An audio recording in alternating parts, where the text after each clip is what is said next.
Romanos 6, capítulo 6, versículos 1 a 14.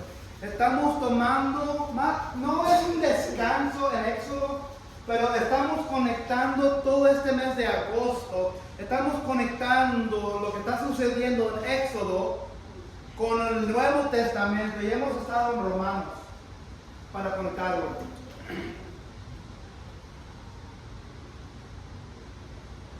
Levanten sus manos si quieren, si son honestos o si quieren no levantar sus manos. Yo entiendo.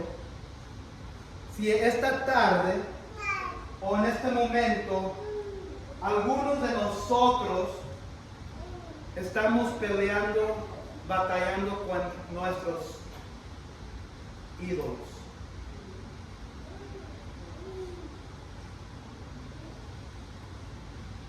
Si hay alguien aquí, qué bueno que levantamos, qué bueno que somos honestos.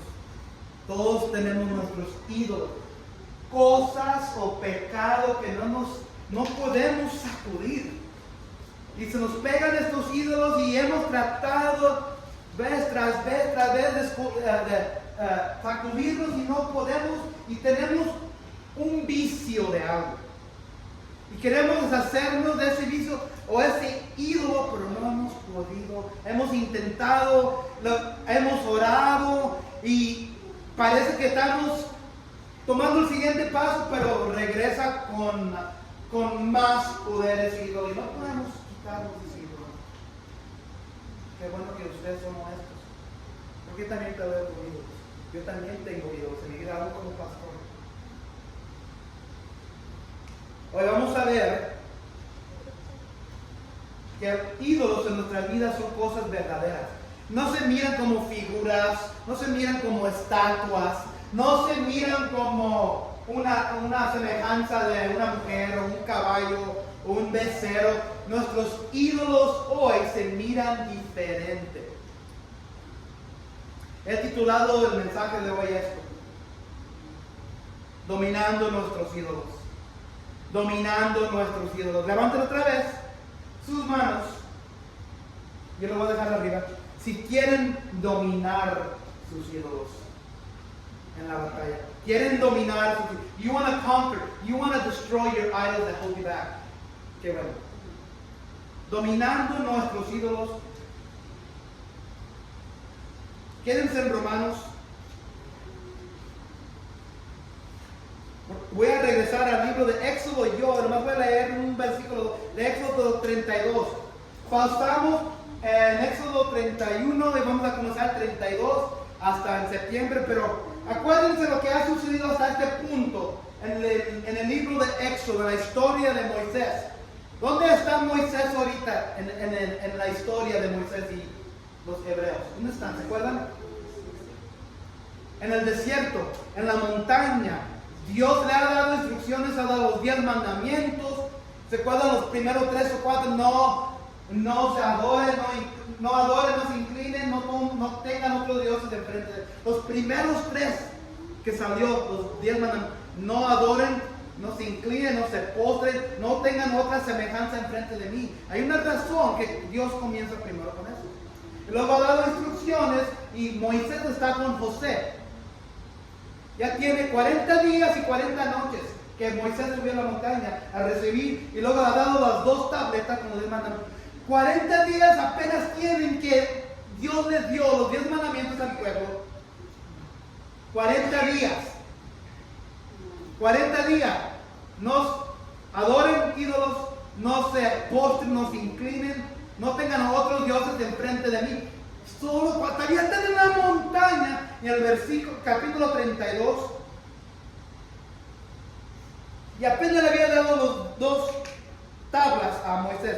Al ver los israelitas que Moisés tardaba en bajar el monte, fueron a reunirse con Aarón, los hebreos, y le dijeron al hermano de Moisés: tienes que hacernos dioses que marchen al frente de nosotros, porque ese Moisés que nos sacó de Egipto, no sabemos qué pudo haberle pasado. Aarón le respondió: quítenles a sus mujeres los aretes de oro y también a sus hijos y hijas y tráiganmelos. Todos los hebreos israelitas se quitaron los aretes de oro que llevaban puestos y se los llevaron a Aarón. quien los recibió y los fundió, luego cinceló el oro fundido y hizo un ídolo en forma de becerro. Entonces exclamó al pueblo: Israel, aquí tienes tu Dios que te sacó de Egipto. Cuando Aarón vio esto, construyó un altar en frente del becerro y anunció: mañana haremos fiesta en honor del Señor. En efecto, el día siguiente los israelitas madrugaron y presentaron holocaustos y sacrificios de comunión. Luego el pueblo se sentó a comer y a beber y se entregó al desenfreno. Entonces el Señor le dijo a Moisés, el Señor está escuchando, mirando toda la montaña: baja, Moisés, porque ya se ha corrompido el pueblo que sacaste de Egipto. Demasiado pronto se han apartado del camino que les ordené seguir, pues no solo han fundido oro y se han hecho un ídolo en forma de becerro, sino que se han inclinado ante él, le han ofrecido sacrificios y han declarado: Israel, aquí tienes tu Dios que te sacó de Egipto.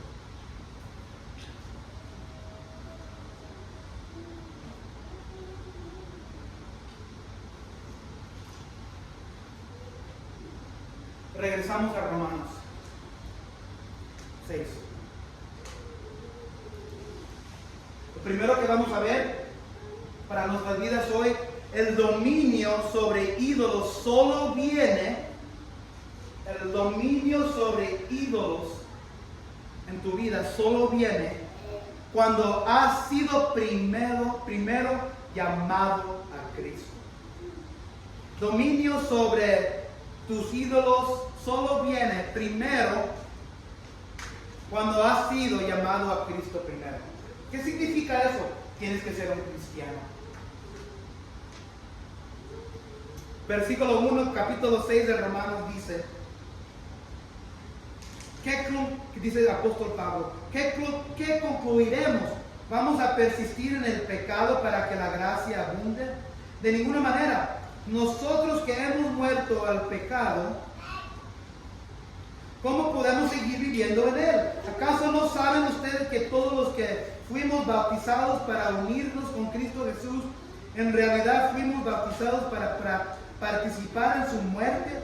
Por tanto, mediante el bautismo fuimos sepultados con él en su muerte, a fin de que así como Cristo resucitó por el poder del Padre, también nosotros llevemos una vida nueva.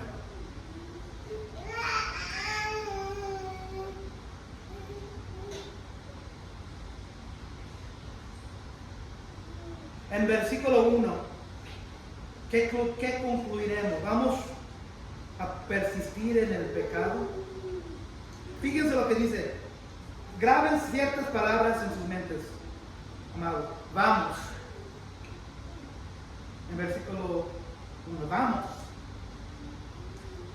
Versículo 2, nosotros. Versículo 3, ustedes. Estaba hablando en el idioma plural. Le estaba hablando a la gente, su audiencia. Le estaba hablando a la gente que está leyendo esta carta. ¿A quién le está escribiendo el apóstol Pablo esta carta? Cuando él dice, ¿qué concluiremos? ¿Vamos a persistir en el pecado para que la gracia abunde? De ninguna manera. Nosotros que hemos muerto al pecado, ¿cómo podemos seguir viviendo en él? Había gente en la iglesia que estaban viviendo todavía en pecado, y esos pecados eran sus ídolos. No podían dejar ir esos pecados, no podían dejar ir esos ídolos en su vida. Y entonces el apóstol Pablo le está diciendo, ¿cómo vamos a seguir pecando? En versículo 3, ¿acaso no saben ustedes que todos los que fuimos bautizados para unirnos con Cristo Jesús, en realidad fuimos bautizados para participar en su muerte? Vayan al Romanos 1. Romanos 1.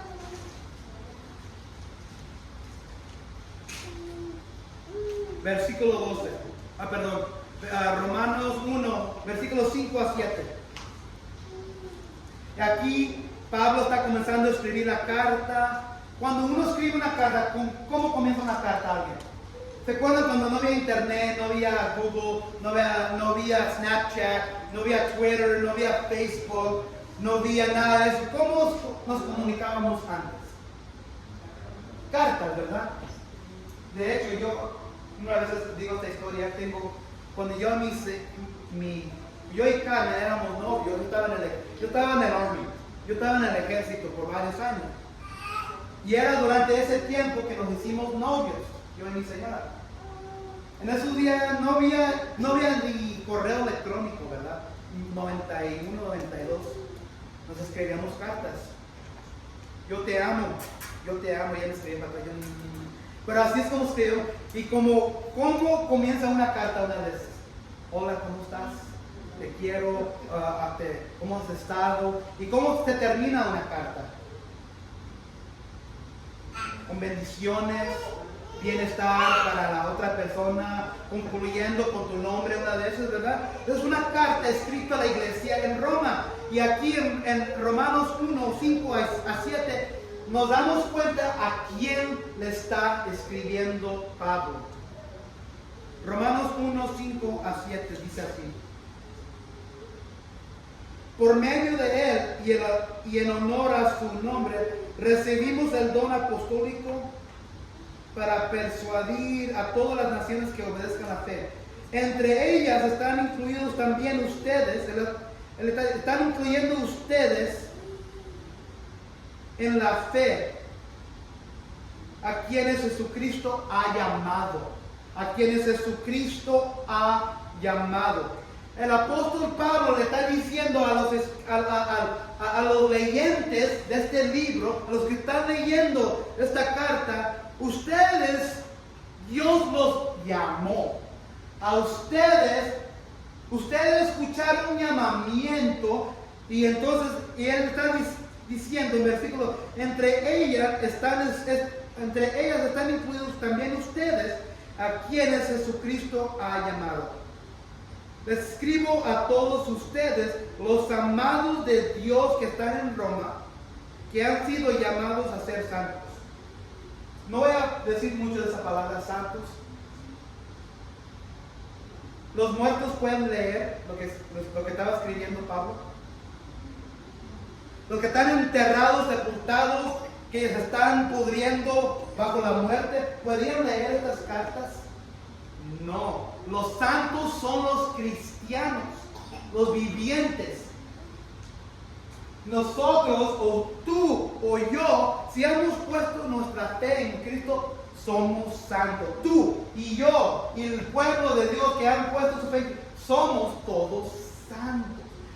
El apóstol Pablo escribió esta carta a los cristianos. Y dice Pablo, de ser cristiano, ha sido hecho cristiano porque escucharon el llamado de Jesucristo. El llamado de Jesucristo. Esta carta está escrita a los cristianos, los que han sido llamados a ser parte de la familia del pueblo de Dios. Regresamos a Romanos 6.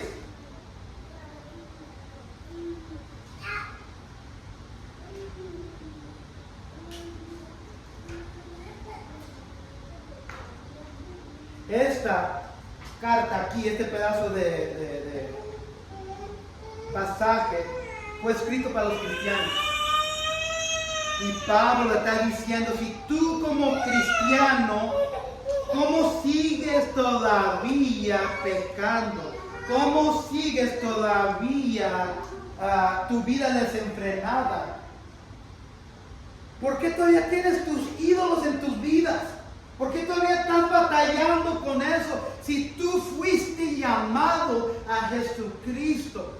Entonces la primera pregunta que deberíamos preguntarnos, si no tienes dominio sobre tus ídolos en este momento en tu vida, la pregunta es esta: ¿has sido llamado por Cristo? Yo no sé tu corazón. Ustedes no saben mi corazón. Pero lo primero que deberíamos ver cuando estamos batallando con nuestro pecado, con nuestros ídolos, y no podemos sacudirnos de eso, porque dice el apóstol Pablo aquí, ¿cómo podemos seguir viviendo en él? ¿Acaso no saben ustedes que fuimos bautizados para unirnos con Cristo? Si son llamados a Cristo, no deberíamos seguir pecando, batallando tanto con el pecado. Sí, el santo, nosotros, que todavía va a tener pecado.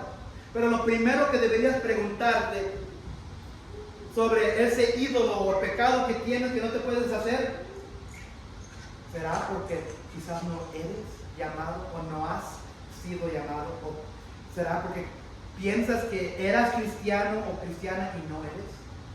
Eso es lo primero que deberías preguntarte. Ir al espejo y preguntarte a ti, a Dios, hoy, Dios, ¿me has llamado? ¿Y cómo es uno llamado? ¿Cómo es uno llamado a Cristo? Cuando Dios da un llamamiento,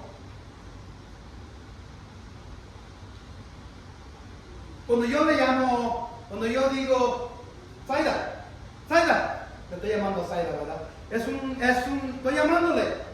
Jesús hace lo mismo, el Espíritu Santo, el Dios hace lo mismo. El Espíritu de Dios nos llama para ser parte de eso. Nos da un llamamiento. Es como el Espíritu nos está estirando. Así es como es. Y tenemos una opción en rechazar el llamamiento o aceptar el llamamiento. Y muchos rechazan el llamamiento porque se ve como que Dios está obrando en el corazón, pero el pecado y el ídolo está bien pesado, o el diablo está bien pesado en su vida que no pueden aceptar. ¿Quién aquí ha recibido como llamadas que no son que son como junk mail, que son llamadas que no son importantes? Muchas veces lo que hacemos con Dios, cuando Él nos está llamando, nos está hablando, lo ponemos en mute, lo ponemos en silencio. Y mucha gente, cuando reciben ese llamamiento para ser salvos, para que el Espíritu venga al corazón, si le ponen en silencio y nunca lo aceptan. Voy a leer Juan 1:12. Juan 1:12.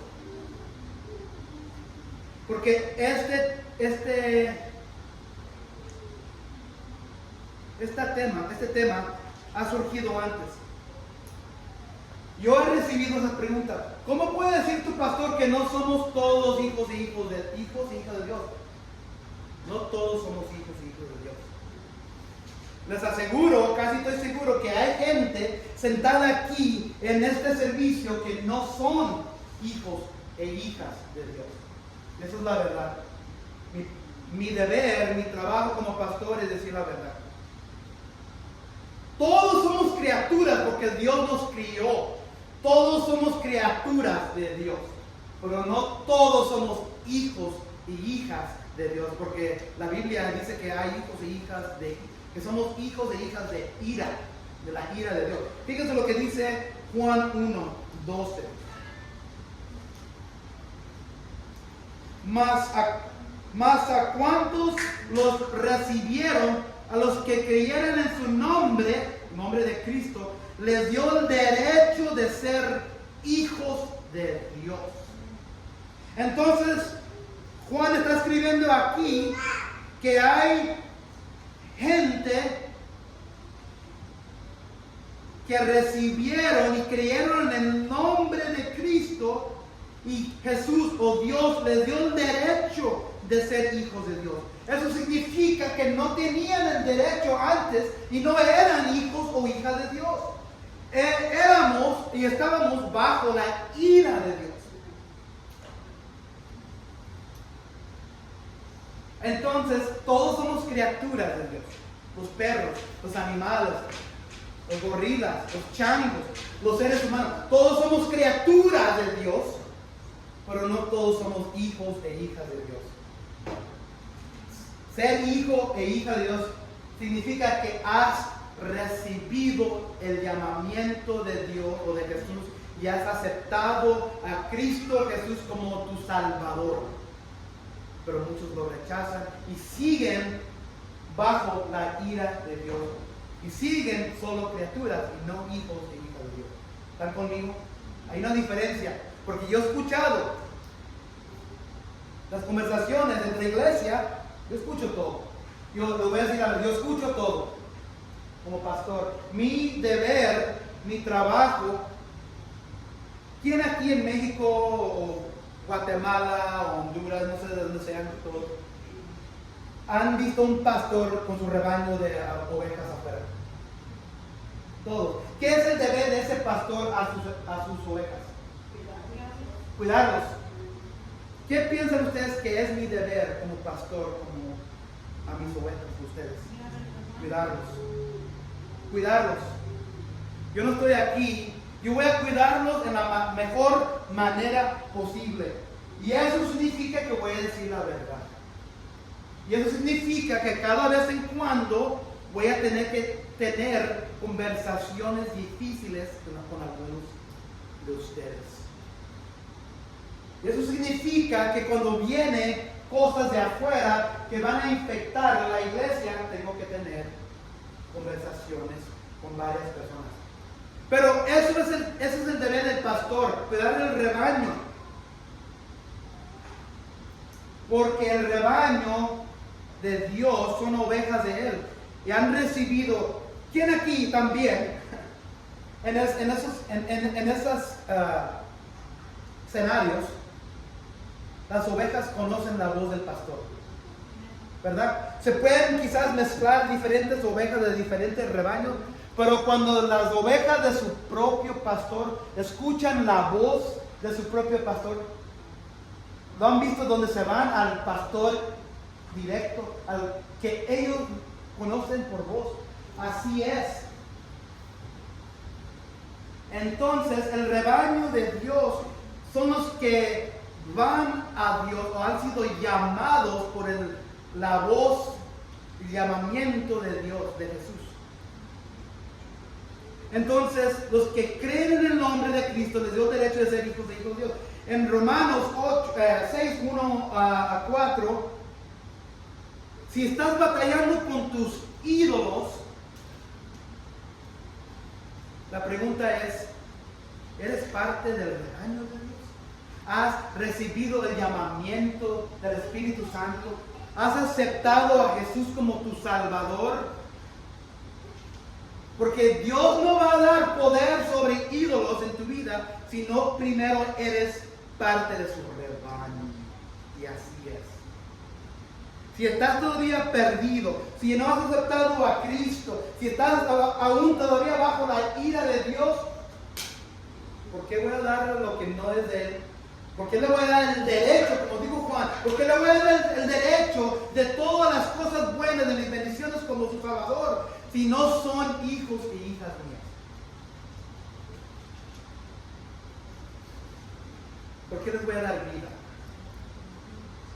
Esta semana comenzó el nuevo año escolar con los niños. Levanten sus manos si tienen hijos o hijas o nietos o nietas en la casa, cada vez en cuando. Si yo voy para afuera a la calle y agarro un nene, un huerquillo, un niño, y digo, hermana, te lo voy a dejar a ti. O sabes que descuídate de tu hija, cuida esto. ¿Qué me van a decir? No son parte de su familia. No los conocen. Así es Dios. Dios conoce a sus propios hijos y hijas y son identificados con Él. Igual con nosotros. ¿Por qué van a aceptar un niño, una niña, sin preguntar qué está sucediendo aquí? Jesús o Dios hace lo mismo. Jesús no va a aceptar algo que no es de Él, que no han creído en Él. Y el problema es que no todos obedecen. Muchos todavía están perdidos, son criaturas, no son hijos de Dios. Muchos siguen bajo la condenación y castigo del infierno. No podemos dominar nuestros pecados y ídolos sin primero recibir el Espíritu Santo y ser capacitado por Él para nueva vida en Cristo. ¿Por qué capacitan sus hijos a la vida? ¿Por qué los capacitan? ¿Por qué los envían a la escuela? ¿Por qué les dan de comer? ¿Por qué les enseñan lo que es bueno y lo que es malo? ¿Por qué los capacitan? Porque son sus hijos y hijas de ustedes. Dios capacita con el poder del Espíritu Santo, con el poder de la resurrección, con el poder de vida, con el poder para destruir nuestros pecados y ídolos, solo a los que son de su familia. Entonces, si estás batallando esta tarde, lo primero que tienes que preguntarte, ¿has sido llamado? sinceramente a Cristo? Y si no lo has hecho, quizás hoy es el día. Si piensas que lo habías recibido, pero estás batallando, no es decir que no eres o no has recibido el llamado, porque muchas veces el Satanás, la tentación, los ídolos tienen dominio sobre nosotros y estamos intentando, estamos esforzándonos, pero quizás te estás esforzando en ti mismo y no en Cristo. Entonces lo primero que deberías ver, si no puedes dominar tus ídolos, fíjate primero en ti mismo y pregúntate, ¿soy verdaderamente salvo? ¿He sido llamado a la voz de Cristo? ¿Vive o mora el Espíritu Santo en mí? Porque quizás, Dios, pregúntate, quizás no ni soy tuyo, quizás ni pertenezco a ti, quizás no soy hijo o hija, y eso es la razón que todavía estoy batallando. Cuando regresen, oren a sus casas y pregúntense esa pregunta: ¿soy hijo o hija de Dios?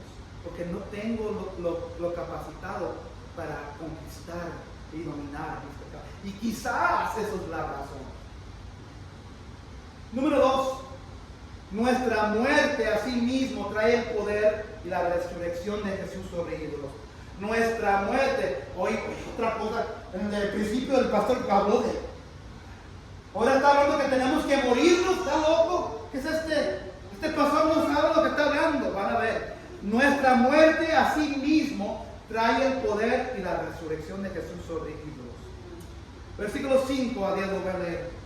En efecto, si hemos estado unidos con Él en su muerte, sin duda también estaremos unidos con Él en su resurrección. Sabemos que nuestra vieja naturaleza fue crucificada con Él para que nuestro cuerpo pecaminoso perdiera su poder, de modo que ya no siguiéramos siendo esclavos del pecado. Ahora bien, si hemos muerto con Cristo, confiamos que también viviremos con Él, pues sabemos que Cristo, por haber sido levantado de entre los muertos, ya no puede volver a morir. La muerte ya no tiene dominio sobre Él. En cuanto a su muerte, murió al pecado una vez y para siempre. En cuanto a su vida, vive para Dios.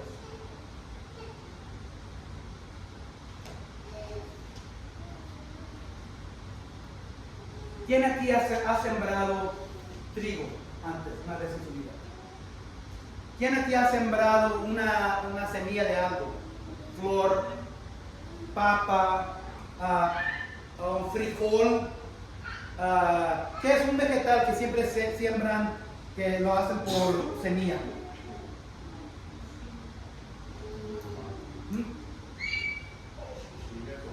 Chile, tomate. Carmen se ríe porque cuando estaba joven había un locutor en Dallas que tenía un programa que se llamaba Chile, tomate y cebolla. No se le van a escuchar a nadie. Mi mamá se levantaba tempranito, porque mi papá era ladrillero, y le cocía, le hacía el lonche, el desayuno, le daba su cafetera, y siempre, yo todavía ya estaba a punto de levantarme para el día, para la escuela, y se escuchaba el programa chile, tomate y cebolla. Pero chile, tomate y cebolla viene de las semillas, ¿verdad? Sí, ¿verdad? Piensen bien. ¿Por qué no es una semilla un tomate? ¿Por qué no es una semilla un chile? ¿Por qué no es una semilla cebolla? ¿Por qué? ¿Qué tiene que suceder primero de la semilla para que llegue a ser esas tres cosas? Chile, tomate y cebolla. ¿Qué es lo que tiene que ser? Tenemos la semilla en la mano. Sembrarlo. Esencialmente, ¿qué es lo que estamos haciendo con la semilla cuando lo sembramos? Lo estamos enterrando, ¿verdad? Esa semilla tiene que ir bajo la tierra. Fíjense lo que dice versículos 5 a 10. En efecto, si hemos estado unidos con Cristo en la muerte, cuando Cristo murió, ¿qué hicieron con su cuerpo? Lo metieron, lo sepultaron, ¿verdad? Lo metieron abajo, tenía que morir. Sabemos que nuestra vieja naturaleza fue crucificada. Todo está hablando de muerte. Esa semilla ¿iba a decir algo, María? Esa semilla que tenemos aquí, esta semana pasada le dije a Carmen, van a arrestar a Adelina en el avión, en el aeropuerto. ¿Por qué? Porque le compramos 2 bolsitas de semillas ¿de qué? Romero. Y se les iba a llevar a las escondidas. La van a esculcar, porque saben, porque cuando uno viaja de un país a otro, ¿qué es lo que tienes algo que declarar? Así es en México, ¿verdad? Tienes algo que declarar. Y ellas a las escondidas, la van a arrestar, la van a llevar, la vamos a dar en las noticias. No, pero ella se llevó semillas. Esa semilla, para que crezca de romero, tiene que ser enterrado. Pero ya siendo enterrado, a ver si alguien tiene aquí un poco de conocimiento de cómo trabaja una semilla bajo la tierra. ¿Qué es lo que sucede con la semilla abajo enterrada en la tierra? ¿De qué? Se quiebra. Esa semilla tiene que ser, no la tengo aquí tiene que quebrarse, tiene que ser destruido primero, tiene que morir. Cuando sale la vida de adentro de esa semilla, la semilla, el casco se está muriendo. Juan 12:24 dice esto: les aseguro que si la semilla de trigo no cae en tierra y muere, se queda solo. Pero si muere, produce mucho fruto. ¿Qué tenía que hacer Jesucristo para darnos vida a nosotros? Tenía que hacer ¿qué? Tenía que morir.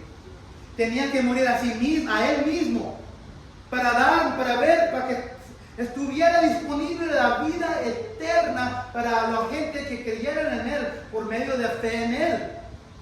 Jesucristo tenía que morir. Entonces, en el versículo 6 habla de nuestra naturaleza. Hay que crucificar nuestra naturaleza pecaminosa con Cristo, porque Él murió y tenemos que ser incluidos con Él. Ahora bien, dice el versículo 8, si hemos muerto con Cristo, si hemos enterrado, si hemos dejado atrás, si nos hemos muerto a nuestros pecados, a nuestros delitos, confiamos que también viviremos con Él. Pues sabemos que Cristo, por haber sido levantado de entre los muertos, ya no puede volver a morir. La muerte ya no tiene dominio sobre Él. En cuanto a su muerte, murió el pecado. Cuando Jesús fue clavado a la cruz, todo el pecado del pasado, el presente y el futuro fue puesto sobre Él. Nuestros pecados, para todos los que un día pusieran su fe en Él. En cuanto a su muerte, murió el pecado Cristo, que no era de Él, pero fue puesto sobre Él. Una vez y para siempre. En cuanto a su vida, vive para Dios. Si tú estás batallando con tu pecado, tus ídolos, y no puedes dejar ir, no puedes deshacerte, no puedes sacudirte, es por la soberbia, es por orgullo. Tienes que morirte a ti mismo, de la misma manera que Cristo murió. Hay que decir, en otra manera de decirte, hay que humillarnos ante los pies de Dios. Hay que venir al trono y a los pies de Cristo en la cruz y decir, no puedo hacerlo. Esto es otra manera de morirnos, porque nosotros, otra vez, yo los conozco, la mayoría de ustedes. El pastor conoce sus ovejas, ¿verdad? Yo conozco a la mayoría de ustedes. Yo sé, y ustedes me conocen a mí. Quizás me han mirado cuando hago o digo o acto cierta vez y no de cierta manera, y no, donde no soy perfecto. Pero el orgullo corre fuerte en cada uno de nosotros. El orgullo, la soberbia corre así en nuestras venas, en nuestra sangre. ¿Por qué? Porque no queremos humillarnos. No queremos venir a los pies de Cristo y decir, Cristo, Jesús, Dios, Jehová, ya no puedo. No puedo en mí mismo. Eso es morir a sí mismo y decirle a Dios, no puedo ya. Pero no queremos venir a los pies de Jesús porque no se hace. ¿Y cómo se mira eso el día de hoy? Quizás, porque como digo, como digo, los conozco. De tal manera conozco sus matrimonios, conozco sus hijos, conozco sus nietos, conozco muchos de ustedes. Eso es lo que Dios me da para poder pastorear sus vidas espirituales. Lo hago para ayudarle, para que Dios me use como un instrumento. Bueno, Señor, el esposo que tú me diste, nos escuchamos como Adán y Eva, la esposa que tú me diste no me permite humillarme. O jamás me humillaría, jamás perdonaría a ella o a él o a mis hijos, a mis hijas, a mi papá, a mi mamá. No queremos perdonar, no queremos que Dios nos perdone a nosotros. No queremos las bendiciones de Dios, es lo que queremos todos, pero no queremos hacer las cosas de Dios. No queremos aceptar, no queremos poner a un lado nuestro orgullo, nuestra soberbia, nuestro pecado, nuestros ídolos y decirle y clamarle a Dios, no puedo, Señor. No podemos caer a nuestras rodillas y decirle a Dios, no puedo, Señor, en mí mismo. Vacíame de ti, vacíame de mí, Señor, y lléname de ti. Lo que deberíamos pedir. Pero no queremos, porque tenemos gente en nuestras vidas que no nos permiten ser humildes. Que no. El momento que yo me humille, ella o él va a decir o va a hacer algo. No importa. Tú haz lo que deberías de hacer. Y humíllate ante Dios. Muérete a ti mismo. Quítate que salga la vida de Cristo, la vida del poder de la resurrección, que salga del casco pecaminoso y que salga para afuera, para dominar tus ídolos. La tercera cosa es esta: entregarnos a Dios con corazones agradecidos nos liga a Él y nos libera de la esclavitud de la idolatría. ¿Qué es ligarnos? ¿Qué significa ligar? ¿Ah? Sí, atado. Sí, cuando los hebreos salieron de Egipto, ¿a qué estaban ligados? Al faraón. Estaban esclavizados. Eran esclavos del rey malvado. Y Dios los libró. Jehová los liberó y los sacó por el éxodo. Lo mismo nosotros. Entregarnos a Dios con corazones agradecidos nos liga, porque estábamos conectados, estábamos esclavizados, éramos esclavos del diablo, de la tentación, del pecado, de nuestros ídolos. Entregarnos, otra vez estamos hablando de humillarnos, entregándonos a Dios nos liga, nos conecta a Él, a Dios, y nos libera de la esclavitud de la idolatría. Versículo 11, y termino. De la misma manera, también ustedes considérense muertos al pecado, pero vivos para Dios en Cristo Jesús. Por lo tanto, no permitan ustedes que el pecado reine en su cuerpo mortal, ni obedezcan a sus malos deseos. No ofrezcan los miembros de su cuerpo. ¿Qué son los miembros de su cuerpo? Acabamos de tener esta clase con los niños esta mañana. ¿Qué son los miembros del cuerpo? Digan. Manos, pies. Pero ¿cómo pueden nuestros miembros del cuerpo, cómo pueden nuestros ojos meternos en idolatría o pecado? O los pies, o los dedos, o los oídos. ¿Cómo podemos meternos en pecados con los miembros de nuestros cuerpos? Sí. Como hombre, ¿cómo pueden mis ojos meterme en tentación? Mis miembros, mis ojos. ¿Cómo puede meterme en tentación mis ojos o dejar irme al pecado, caer al pecado, caer a la idolatría de lo que miro? ¿Cómo puedo como hombre, como esposo? Vamos a hablar aquí prácticamente. ¿Cómo yo como esposo, cómo me puedo caer a los miembros de mis ojos? Mirando ¿qué? Otra mujer. Deseando otra mujer. ¿Verdad? Nuestros ojos. Es la canción que cantamos. Lo hemos cantado aquí. Oh, cuidado mis ojitos, ¿verdad? O cuidado mis manitos, mis manitas, o cuidado mis oídos. Era que cantaban algo. Sí. No permitan ustedes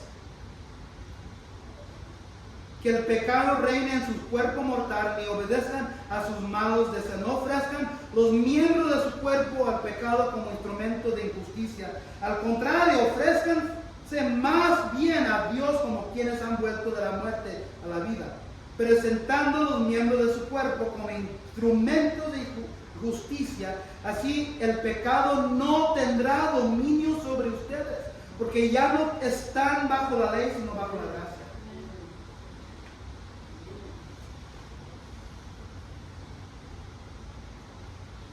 ¿Qué es el instrumento que más les trae la tentación y el pecado o la idolatría en su vida? Piensen bien. ¿Qué es? No respondan. Pero ¿qué miembro de nuestros cuerpos? Para mí es mis ojos. Pero podemos caer en tentación, en pecado por nuestra mente, nuestros corazones. Porque son miembros del cuerpo. Piensen bien, ¿qué es lo que está permitiendo que entre en su cuerpo mortal? En su cuerpo, ¿qué miembro de su cuerpo está dejando entrar la idolatría? Piensen bien, no respondan. Y ahora, si ya lo saben, órenle a Dios. Que Dios les quite esa tentación, que les quite ese deseo. Y mejor, si los ojos les traen tentación, sustituyen otra cosa para mirar. Lean la palabra de Dios. Miren una escritura en un cuadro. Miren algo piadoso. Si los oídos los están tentando o los están metiendo en pecado, en idolatría, hablen a otro hermano o hermana en la iglesia, en la fe, para escucharlos, para que sean edificados. Si sus pies los están llevando a lugares que no deberían llevarlos, oren para que sus pies los lleven a alguien maduro en la fe, para que puedan recibir lo que necesitas que recibir, porque para eso estamos cada uno. Que sus pies los lleve a la persona que Dios tiene para nosotros cuando más lo necesitan. Porque yo no estoy aquí diokis. Mi señora no está aquí. Ustedes no están aquí diokis. Cada uno de ustedes que son hijos e hijas de Dios están aquí para edificar, levantar, cuidar. No, el rebaño no nomás soy yo el que cuida el rebaño. Todos cuidamos el rebaño. Y si hay alguien que está cayendo en tentación o no puede salir de la suciedad, del pecado, de la idolatría, de algo, de la borrachera, de la droga, de mirar a las mujeres, de la pornografía, estamos aquí como iglesia para ayudarnos cada uno.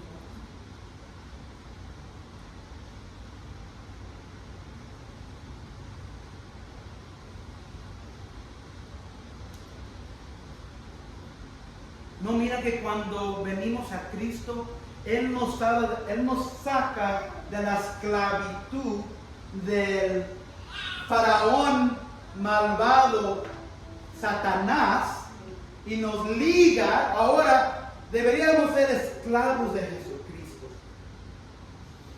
Entregarnos a Dios con corazones agradecidos nos liga a Él, a Cristo, y nos libera de la esclavitud de la idolatría. Aquí está la lectura que hizo nuestro hermano. Es importante que primero sean hijos e hijas de Dios, porque sin ser hijo o hija de Dios, si todavía no más eres una criatura, no tienes el Espíritu Santo morando en ti.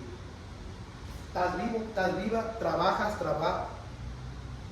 tienes familia, tienes hijos, puedes hablar, puedes comunicar, pero solo eres una criatura de Dios y no eres hijo de Dios, porque no tienes el Espíritu Santo, el que da el poder de la resurrección y que nos puede consolar cuando más lo necesitamos, cuando más reclamamos. Porque si no tenemos el Espíritu Santo y queremos y tener dominio sobre nuestra tentación, nuestro pecado, nuestras pruebas, nuestros ídolos, no está presente el Consolador, el que nos va a dar ayuda.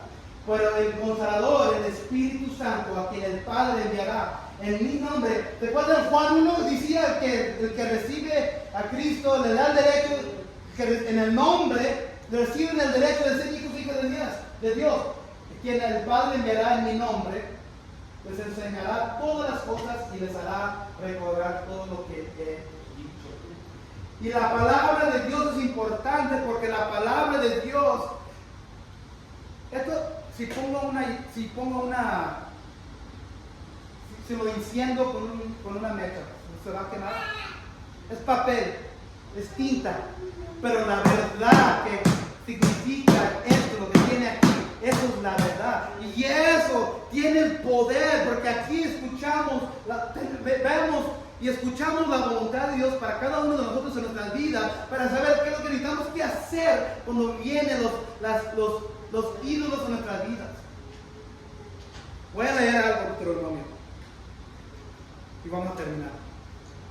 Deuteronomio está en el Antiguo Testamento 12, 1 a 7. Lo voy a leer rápido. En Deuteronomio es el último libro que Moisés escribió. Génesis, Éxodo, Levítico, Números y Deuteronomio. Se dice la Torah. La Torah, se le dice los 5 libros de Moisés. El Deuteronomio es el último libro que él escribió. Deuteronomio 12, 1 a 7. Y aquí está hablando de los ídolos. Estos son los preceptos y las normas que tendrán cuidado de poner en práctica mientras vivan en la tierra que el Señor y Dios de sus antepasados les ha dado en posesión. ¿Se acuerdan que Dios tiene un propósito para su pueblo? Es ir y darle la tierra prometida a Moisés, ¿verdad? Hasta este punto todavía no ha sucedido. Ya van a entrar aquí y Moisés le está escribiendo: cuando entren en la tierra prometida que Dios nos da, tienen que hacer esto. Versículo 2. Fíjense lo que dice. Destruirán por completo todos los lugares donde adoran a sus dioses, las naciones que ustedes van a desposeer. Es decir, en las montañas, en las colinas y debajo de todo árbol frondoso. Demolerán sus altares, harán pedazos sus piedras sagradas, les prenderán fuego a sus imágenes de la diosa Aserá, derribarán sus ídolos y borrarán de esos lugares los nombres de sus dioses. No harán lo mismo con el Señor su Dios, sino que irán y lo buscarán en el lugar donde de entre todas las tribus de ustedes Él decida habitar. Allí llevarán ustedes sus holocaustos, sacrificios, diezmos, contribuciones, promesas, ofrendas voluntarias y los primogénitos de sus ganados y rebaños.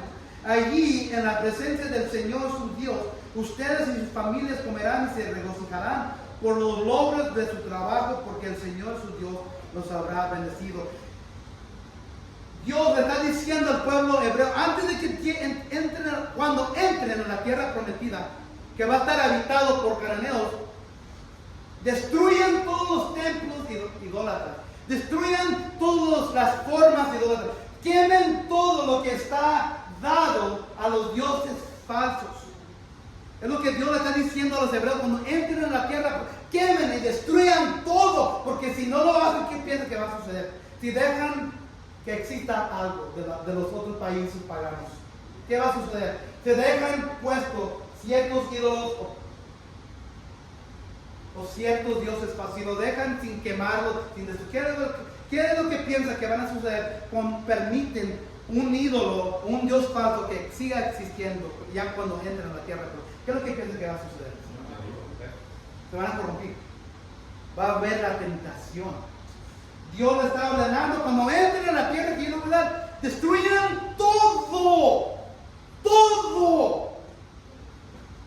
¿Qué tenemos en nuestras vidas hoy que tenemos que destruir? Que tenemos que quemar, que tenemos que tumbar. ¿Qué ídolos, qué dioses falsos que no pueden conquistar? Háganlo con la gracia y el poder de Dios. Si quieres dominar tus ídolos, primero fíjate en el espejo y pregúntate, ¿soy hijo de Dios? He recibido el llamado de Cristo y por eso no tengo el poder para conquistar mis ídolos. La segunda cosa es que tienes que morirte a ti mismo. Tienes que humillarte a los pies de Dios. Y la tercera cosa es que tienes que entregarte a Dios con corazones dados y ligarte a Él para que te libere del pecado y de tu idolatría. Señor Padre Celestial, muchos de nosotros estamos batallando con nuestros pecados, estamos batallando y luchando con nuestros ídolos. Y no es hasta que nos humillemos, Señor. No es hasta que caigamos arrodillados en nuestros corazones, cuando pongamos nuestro orgullo a un lado y que digamos que no podemos hacerlo, que tú entras en nuestro corazón y nos das el Espíritu Santo cuando ponemos nuestra fe en Cristo Jesús, que Él murió por nosotros. Si hay alguien aquí que nunca lo ha hecho, Señor, que está batallando, peleando, luchando con esos ídolos y pecados que no pueden soltar, Señor, ¿será porque no son hijos o hijas tuyos? Te pido, Señor, que obres en el corazón de esa persona, ya sea mujer, ya sea hombre, varón. Pero si somos cristianos, si ya somos hijos e hijas de Dios, tuyo, Señor, y todavía estamos batallando, Señor, te clamamos que nos des la valentía. Oramos, Señor. Haznos recordar que ya somos tuyos, que ya hemos puesto nuestra fe en tu Hijo Jesús y que tú nos limpias de toda maldad cuando confesamos, Señor. Danos ese poder de la resurrección, Señor. Danos un corazón alineado para ligarnos a ti, para liberarnos de nuestros ídolos. En el nombre de Cristo te pedimos todo esto. Amén y amén.